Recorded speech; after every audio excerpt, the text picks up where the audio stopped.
Kits in PROtrade let you draw one takeoff item and get other related material automatically calculated and put into your material list. On this project, I've only called out interior paint, but because of the kit that I've set up, I automatically get my paint primer to come with it. So what exactly are kits and how do you create them? Well, kits really are just a part of applications. Inside the settings for an application, you can optionally add one or more kit items to it, and you can specify what this kit item is. For example, its application, its default product, and the formula that should be used to calculate its input. In this video, we'll create another kit for ceiling paint, and I'll set up this ceiling paint kit so that when I measure the square footage for ceiling paint, I automatically get my paint primer and my plastic drop cloths. Start by clicking the Edit button on the application you wish to add a kit item to. In this case, I'll go to my ceiling paint application and click this plus button to add the first kit item. Now, you'll need to decide what application to designate for this kit item. Come over to the application drop-down box and choose from the list of applications. I'll start out with Paint Primer, and notice that you can choose to rename this application as well. Next, you can choose the default product for this kit component. If you don't know what product you want this component to come with, or if the product frequently varies from job to job, then it might be best to select No Product and to just set the product each time you call out the kit. But in this case, I'll select my Paint Primer product.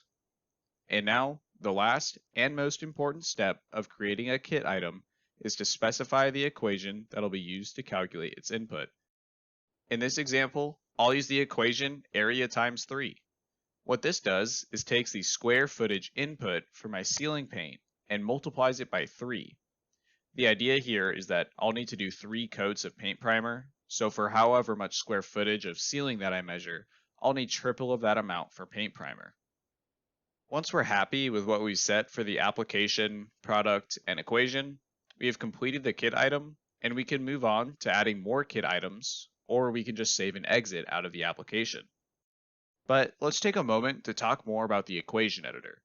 The equation editor follows the standard order of operations, and depending on the unit of measure of your parent application, different formula options will be available.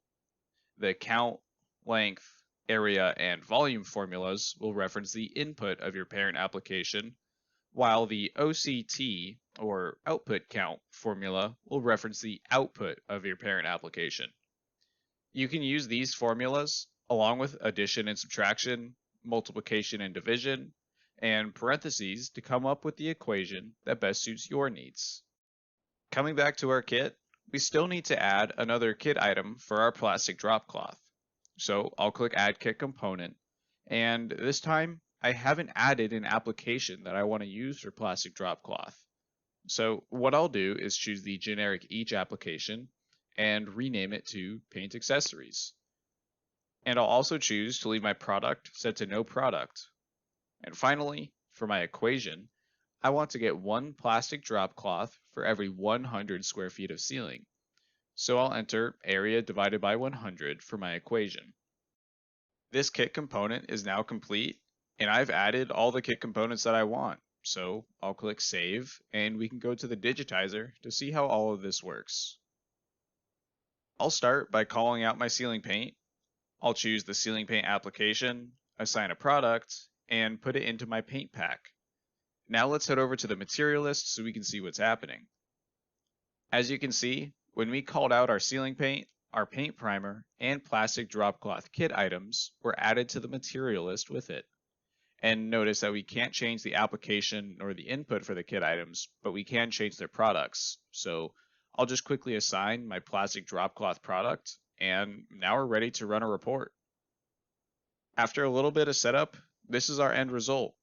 We only drew a couple takeoff items, and in total, we got a collection of related materials.